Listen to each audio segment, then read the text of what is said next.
I am for the second time, and the pledges work somewhat. I've made a little bit of progress in the film, pushed that boulder up the hill, and here I am making a second YouTube video, keeping my word. So I'll just give you a little context about the film. Firstly, how I had the idea. So around 10 years ago, I watched True Detective, season 1, of course, an amazing, amazing show. And I was just so inspired by it. It was just so cool, the story. I love Matthew McConaughey, Woody Harrelson, and these ideas just started forming.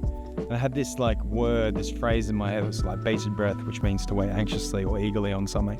I just somehow started thinking about my childhood growing up in rural Australia in a mining town in the 80s. And I just had all these images, and I just thought, oh, wouldn't it be cool to have a version of True Detective set in Australia in the 80s in a mining town with a murder mystery to solve.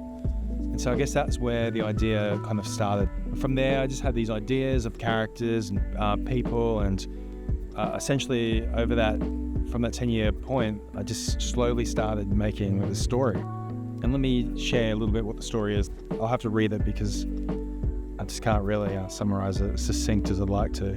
Bated breath tracks rookie cop Aurora Jensen, aka Rory, as she unravels the murder of schoolgirl Kate Humphries in 1980s rural Australia.